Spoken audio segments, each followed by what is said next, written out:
I realize that the burden of security you carry,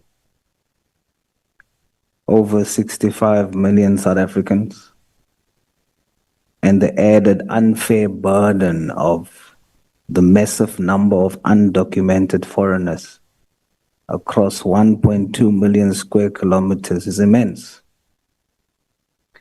I recognize the scale of that task, especially when some of us struggle to secure even 40 square meters of our homes for a family of two.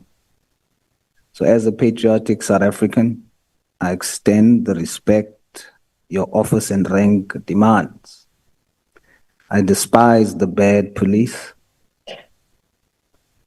but knowing that when I thank you, I'm also indirectly thanking all the good and dedicated members of the South African Police Service you lead. The position I hold requires me to remain impartial, of course, at this time. I have no bias toward you, no bias towards General Mkhwanazi or any other witness that will appear before us.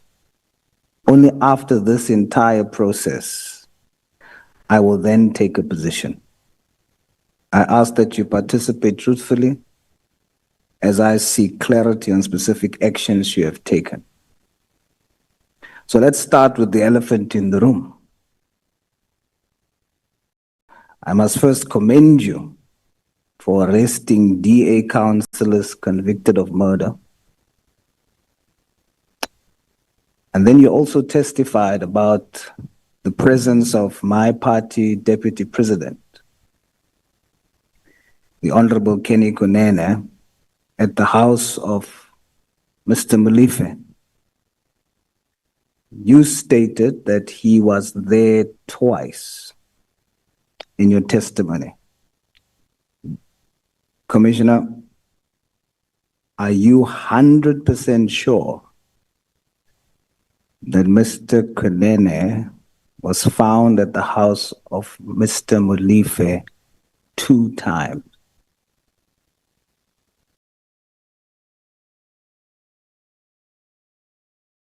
Thanks, Honorable Chair, and good afternoon, Honorable Member, and thanks for the matters that you alluded to, thanking myself and the police for what they are doing. Honorable Chairperson, what the team reported to me is that, yes, he was there twice. You recall one of the times he was found in the house. The other time they say he turned at the gate. He never entered, but he turned right at the gate. They denied him entry. So that's the report I got. So you yourself are not 100% sure? No. I can't be 100%, but that's the report I got, Honorable. So if you're not 100% sure, as the #1 cop in this country, understanding the rules of our criminal justice system, how can you, General, knowing that you're not sure, sit here in front of all South Africans and state as fact that Kenny Kunene was there twice? Thanks, Honorable Chair. When I say not 100% sure, I mean me. I wasn't there, but the team, I believe them. They say one of the occasions he was in the house, one of the occasions they turned him at the gate. Your team is not testifying. Oh, yes. You are testifying. And you are saying, for surety, he was there. You're not sure. Your team reported to you. That still qualifies as hearsay. I'm not moved by the sounds in the house. Let's deal with the law. Let's deal with what is right, Honorable General. You cannot state for a fact that he was there twice. You're basing it on what you have been told. So your team is immune to lying. Chair, you must protect me here because I'm receiving responses from the EFF here. Am I questioning them? Honorable Sauls, I request you to work like a postman, just deliver the letters. I'm delivering the letters, but you can't have dogs barking while I'm riding the bicycle. Deliver the letters. The gates are locked. They will not come out. No, Chair, you must protect me. I was silent when everybody was speaking. You are protected, and I very much respect the manner in which you conducted yourself the whole day. I haven't heard you saying anything honorable. So the whole day, starting from 9 o'clock. And you are so justified. Thank you, Chair. If I had a big umbrella, I will come and bring it around you so that you don't encounter any difficulty.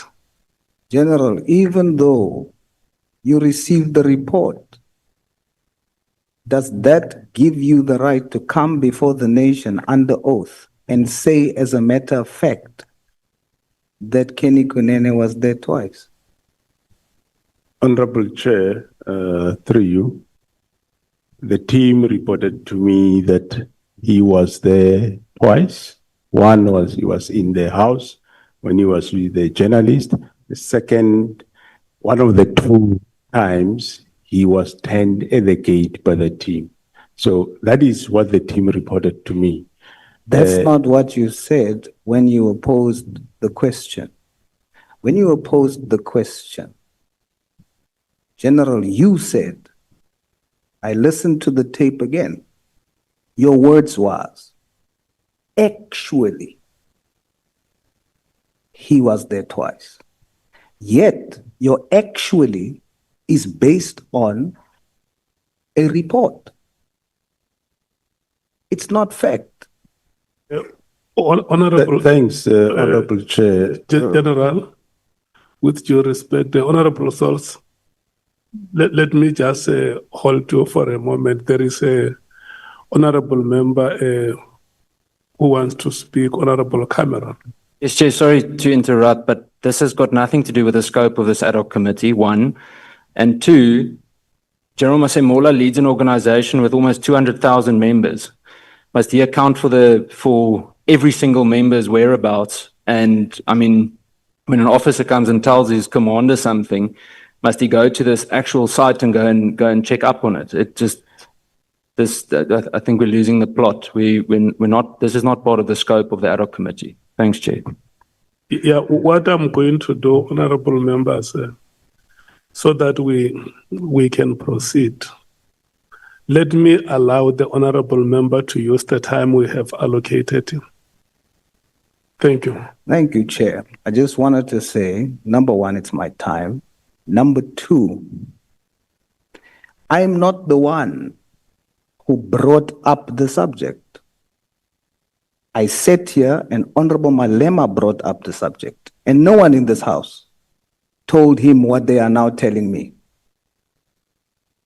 Number 3, I have the right to ask that question. And also, I'm not asking of the general that he should have been there. And I am fully aware that he's presiding over thousands. It is for that very fact that I am saying the general cannot then come and just based on a report from members say, as a matter of fact, Kenny Kunene was there twice.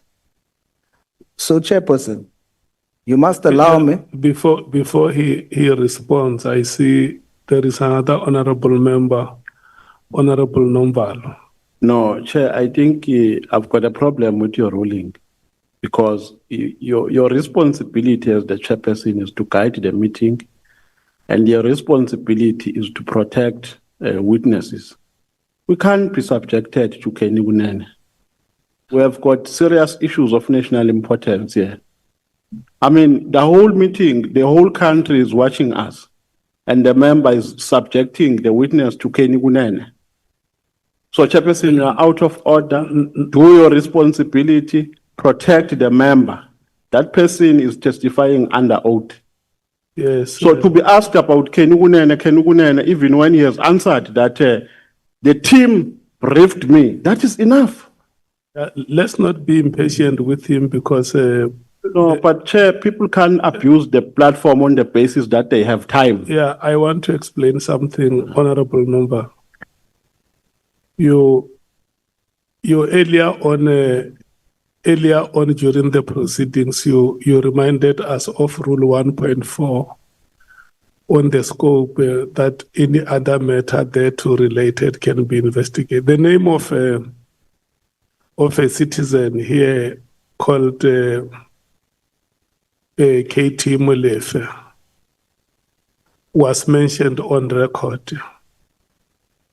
And during his testimony, oral, the general was asked about the incident or the occasion of the arrest of KT Molefe. And then he says that at the time of the arrest, Mr. Kunene was there. So it is on record in these proceedings. And so the honorable member is asking that question, and if we can please have the patience to allow him to ask what he wants to clarify, I think it's only fair. Because those statements that have been made here have gone to the records of these proceedings. Thank you. Thank you very much, Chair. The same vigor was not shown earlier when the statement was made, when an untruthful statement was made. General, you were not there physically to see that twice. You just received the report and you want the country to believe that your members does not have the possibility of lying. That every single member you have speaks the truth to you. Is that what you're saying to the country? Every member that reports to you speaks the truth at all times. They don't have the potential to lie to you.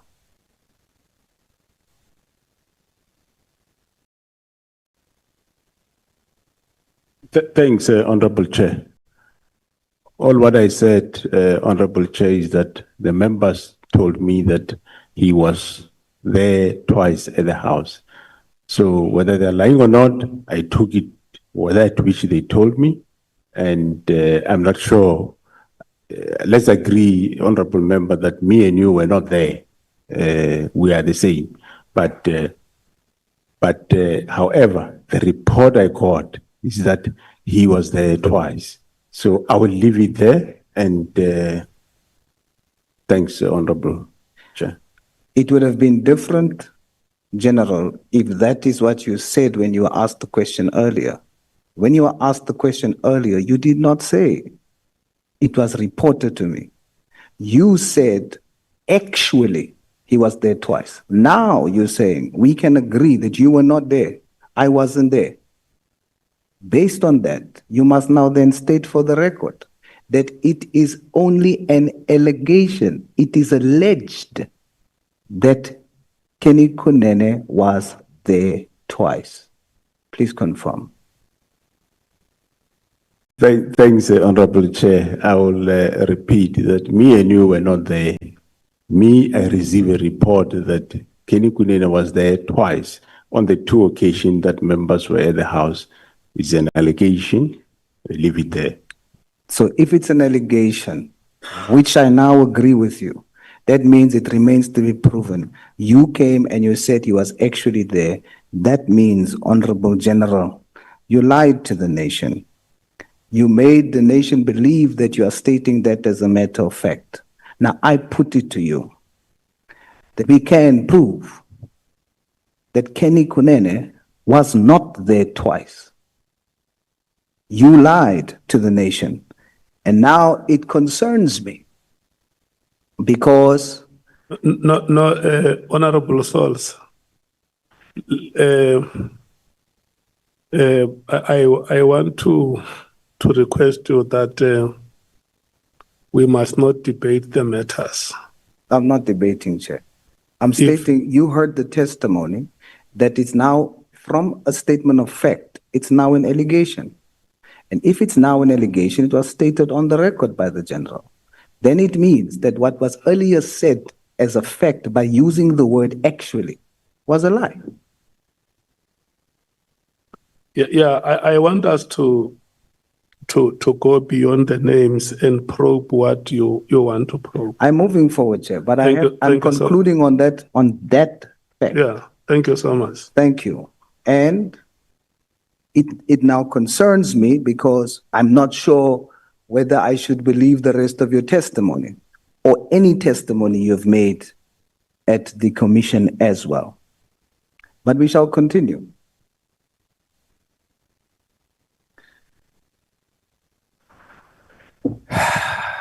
You know, General, this is a bit personal for me. I'll have you know, and I want the nation also to know, that my leaders have served their time in jail.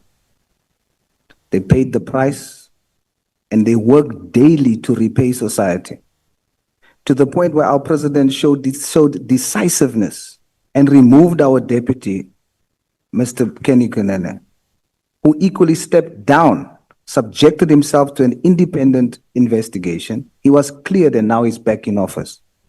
If ever our criminal justice system can have something to be proud of, it is the genuine transformation of Gayton McKenzie and Kenny Kunene, whom I am a proud product of.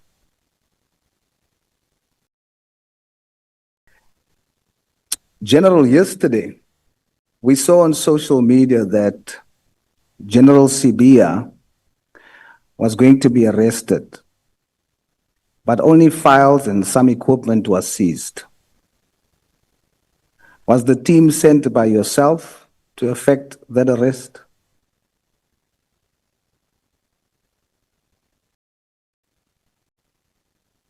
Thanks, Honorable Chair.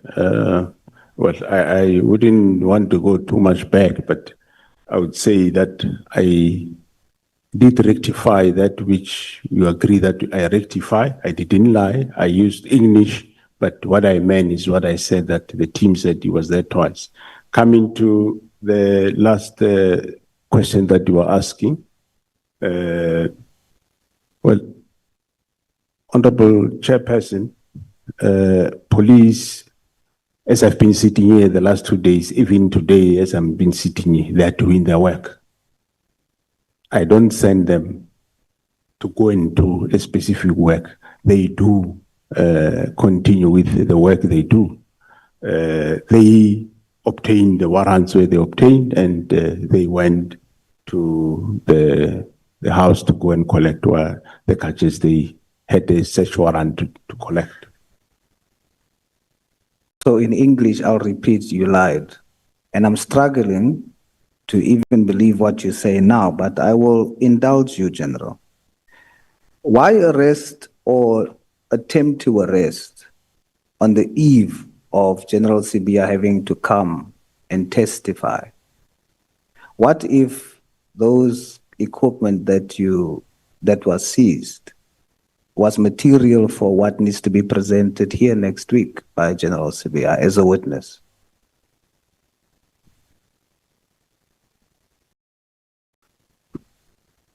Thanks, Honorable Chair. I do indicate that, Honorable Member, the team, they went there, and they don't need my permission to do the work. So if you say the tools might be needed, I'm sure the team don't take equipment forever. They will assess what they assess. They will return the equipment to the relevant owners.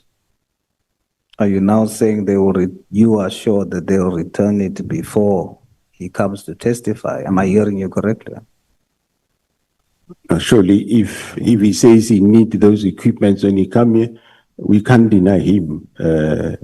They will have. I'm sure they would have done their work.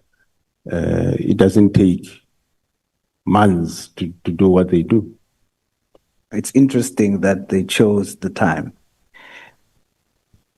General, how would you describe the relationship between you, General Mkhwanazi, and General Khumalo? I would describe it as a relationship that I have with the rest of the senior management. I'm not familiar with the relationship you have with senior management. Could you? Well, I mean, we have a good relationship. I do have a good relationship with the rest of the senior team. You are not very close. Would you define your relationship as very close? No, I wouldn't define as very close. General Mkhwanazi testified that it was General Khumalo who instructed the removal of the dockets. Is this true? I do not know that part, and it was part of the investigation. So I think the two of them will be able to tell you who instructed who to remove the dockets. But this is a material matter that we are dealing with, and that particular matter affects and is a central part of this. Should you not know who was responsible for removing those dockets? Should you not know? Honorable Chair, I did indicate that late April, May, I did pick it up from General Sintumuli that General Sibia instructed General Khumalo to remove dockets from KZN. That's why probably you had General Mkhwanazi saying General Khumalo instructed those dockets. So what I'm aware of is that that instruction, what I heard from Sintumuli, is that it came from Sibia. And when I confronted him, I told him that, don't do that, stop that, don't remove dockets. That's all I said to him. So if I understand you correctly, before you told me you didn't know, now you're telling me you did know that General Khumalo took the dockets, but you're adding that he took it at the instruction of General Sibia. Is my understanding correct? Yeah, what I'm saying, Honorable Chair, is that I don't want to get too much into hearsay. The General Mkhwanazi told you that Khumalo took the dockets. And I'm saying I heard from General Sintumule that General Sibia instructed that dockets be taken by Khumalo. And me, I called General Sibia to say, don't do that, stop that. So. Yes, but you didn't say that to me when I asked you the first time. When I asked you the first time, you said you didn't know. What I mean by that, why I say that, Honorable Chair, is that I don't want to give evidence of somebody and somebody and somebody and somebody. But you just did that, and you did it with my deputy president. That's your style. Well, with No, General, I don't think that you, with due respect, you must not respond to a statement like that one. Honorable Sauls, may we please not impugn on the personality of the witness. Chair. Look, when you make a statement and say, this is your style, you impugn, number one, on the personality, and number two, on the morality of the witness. It's like you are casting aspersions on the witness. You want the witness to assume another identity in front of the people of South Africa, to be perceived differently from how they have known him before, when this committee has not arrived at a determination like that one. So I think it's very much unfair, not only to the witness, but any person against whom such reference may be made. And if you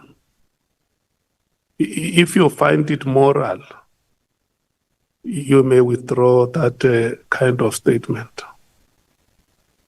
Point of order, Chair.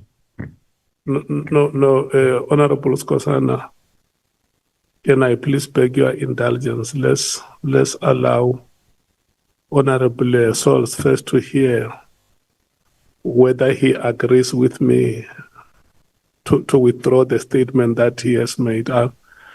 I'm not instructing him to withdraw it. I'm calling on him to look at the statement and make a decision whether he would like that statement to be associated with any other person.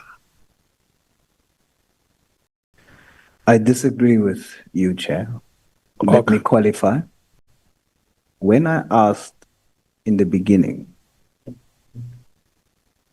is that hearsay or statement of fact? The general, when we were talking about Honorable Kenny Nhlanhla, the general said, I'm stating that, and I stated it earlier, on the basis that I was told, I was reported to. So I made the statement, right? I now ask later on the same thing as it relates to General Khumalo. The general says, no, the reason why I said I didn't know is because I did not want to make a statement on hearsay. Now I'm saying, but you did it earlier. What's the difference? He should then also have done the same. Yeah, so it is on that basis that I'm saying. What I'm saying is the that style of the general is then to hear. Let me finish, Chair. You asked me to qualify. Order. Asked me to qualify. I'm qualifying. And then you must tell me, you must now correct me. I will gladly submit to your correction based on my explanation to you. You must correct me to say I must understand. In the first instance, the general is doing what he says in the later instance he's not doing. I'm pointing out, you listen to hearsay and stated it as fact. You come later and say, I can't listen to stories, therefore I didn't say General Khumalo took the files. No, honorable members, I don't want us to derail the proceedings. Please correct me, Chair. Please. Yeah, but Chair. Based on my statement. We must not derail the proceedings by bringing unnecessary interjections. Yeah, but Chair, it's not only an interjection, Chair. Let us be respected. We are members of parliament. We are in parliament here. It's not correct and it's unparliamentary to say the general is lying. And he knows that, the honorable member. And this character assassination reflects back on all of us. We can't be discussing Kenny Unene this. Whether he was left by his party, we are not campaigning here. We are dealing with a serious matter, a national issue. It can't be about Kenny Unene every time. And the General Khumalo will come in here. He'll answer for himself. This is what I'm avoiding, honorable members. But it's unacceptable, Chair. That the general can be really dragged into this. I have called on the member and I have called him to order not to impugn the integrity of the witness. And I thought that was sufficient. Chair. Honorable Sauls is defying you live. We've got a responsibility as members of this committee to respect you. Whether you are coming from the ANC or from any party, this committee is dealing with serious work and everybody is watching it. It's going to set a wrong precedent if you give an instruction and Honorable Sauls defies it. We can't allow that. It must not be optional. He must withdraw what he has said to the general. No one here must be wrongly crucified. The role of this policy, of this committee, is to investigate. How did he arrive to that conclusion? And he has been partisan here, campaigning for his party. We also come from political parties. But because we understand the responsibility of this committee, we can't be talking about MK here. We know where to campaign. We know where to locate the people when we need them. Not in ad hoc committees. Honorable Sauls must withdraw that statement, Chairperson, unless you want people to lose respect in you. You are the Chairperson and you must be respected. We can't allow people, you are our Chairperson in this committee. So if you don't protect yourself, we will protect you. He must withdraw that statement. Yeah, but the last, don't inject fear in the Chairperson. Honorable Nhlanhla. In addition, Chair, to the members, the two members, we also have a responsibility as the Ad Hoc Committee to protect our witnesses. Parliament in its nature has got a responsibility to protect all citizens of South Africa.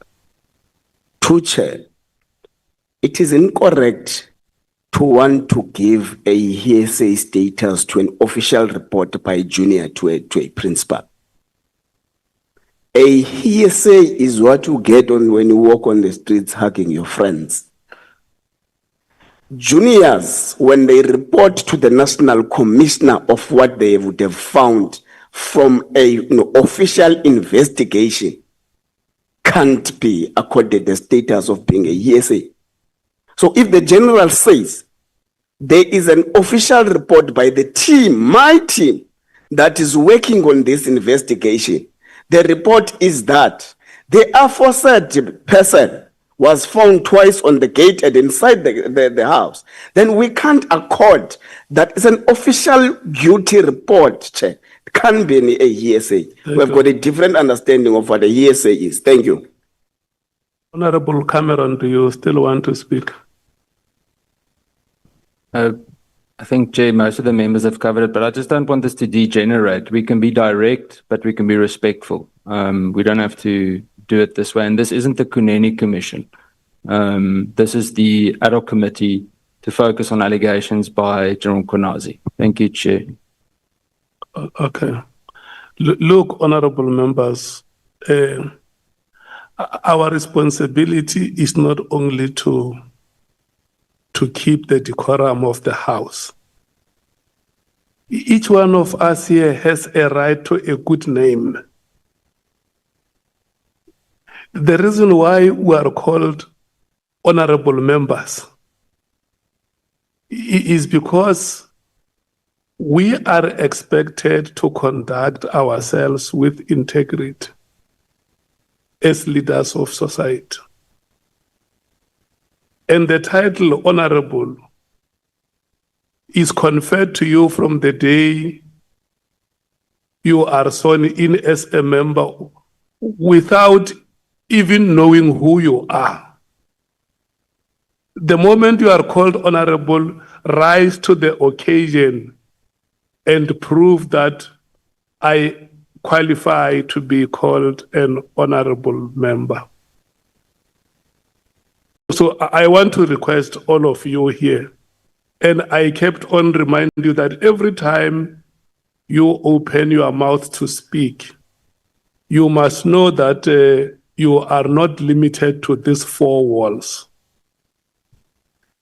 The whole nation is watching the proceedings, and what they want is inspiration from all of us. The presentations which have been made here show the extent of difficulties the SAPS as an institution is going through. and you are the top leadership of this country, Parliament.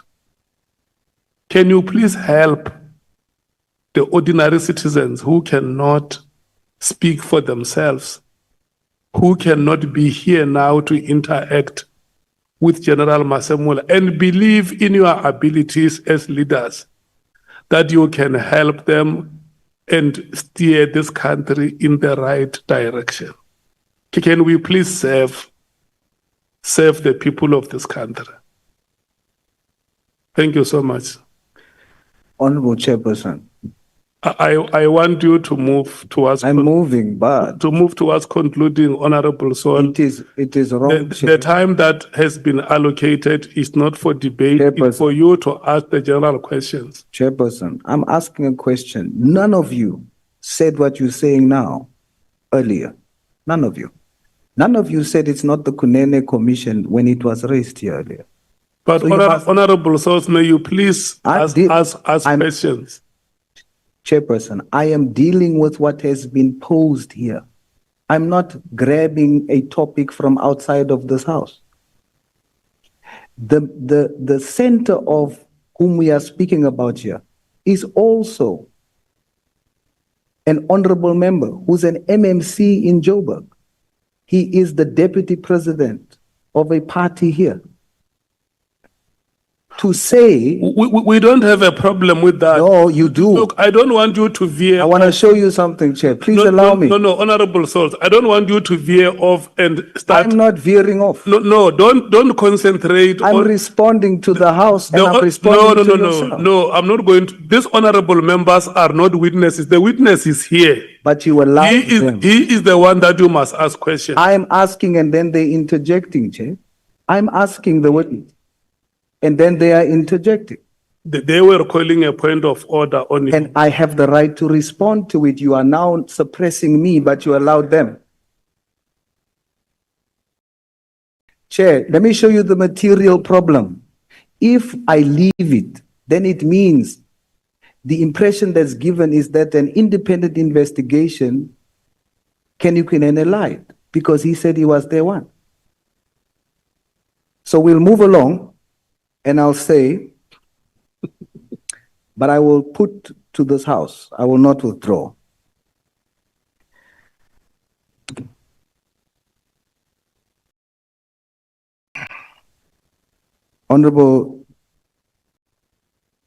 Honorable General,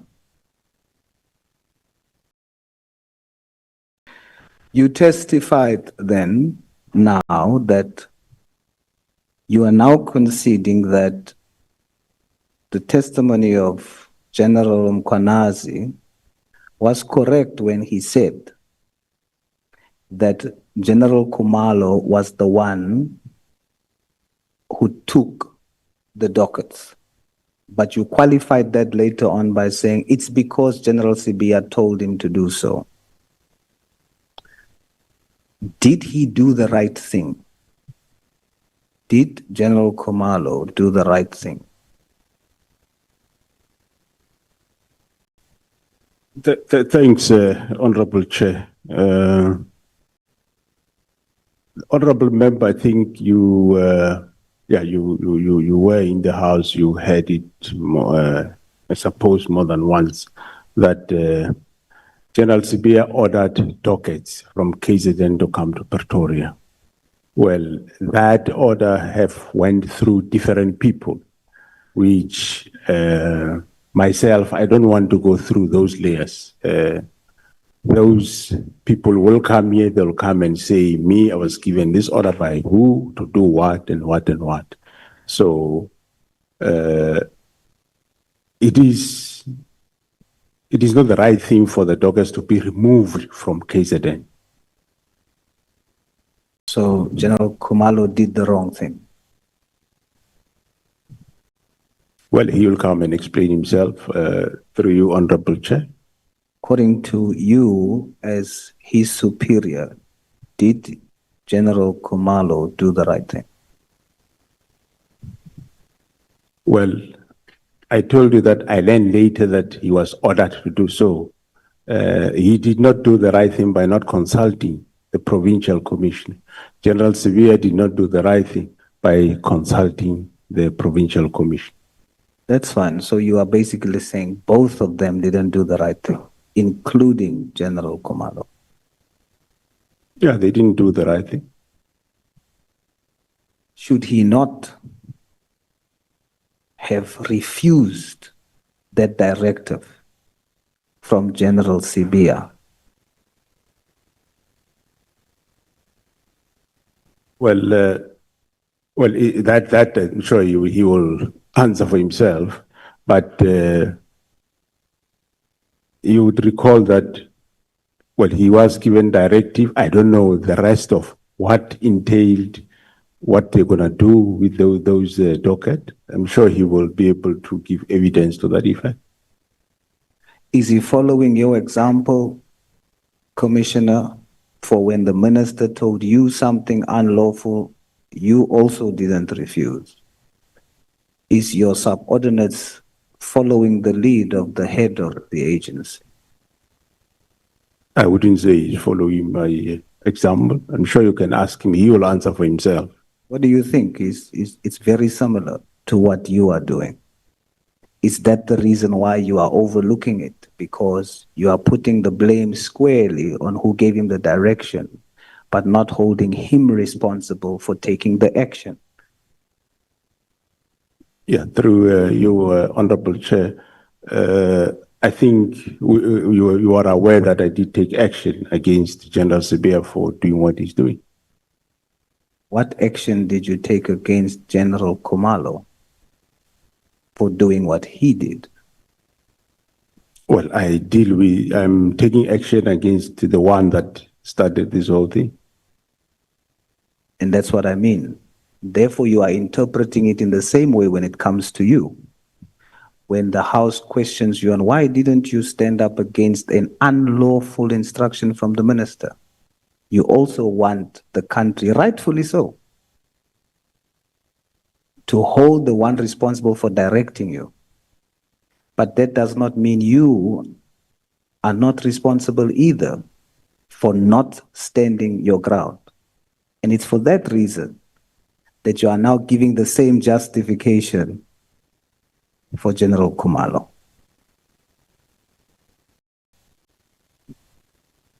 Well, through you, Honorable Chair, well, I'm taking action against the one that caused the whole thing. And I think it's the right thing I'm doing. And everyone that is attached to it, he had a duty to refuse an unlawful instruction. He had a duty to do that. He did not. And therefore you should hold him responsible too. I agree with you. Deal decisively with General Sibia, but deal decisively with General Khumalo as well, because it will look like you are just overlooking it because it's General Khumalo.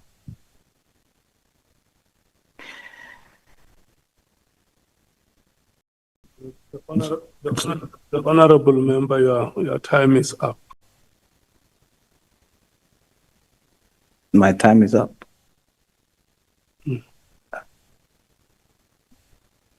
Are you sure? Chair, are you sure?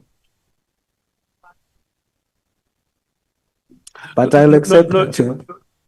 I shall accept it. You can ask the honorable members, they will tell you how long how long the microphone has been on. I'll accept it, Chair, respectfully bow. Thank you very much. Thank you so much. Honorable Vessels. Thank you very much.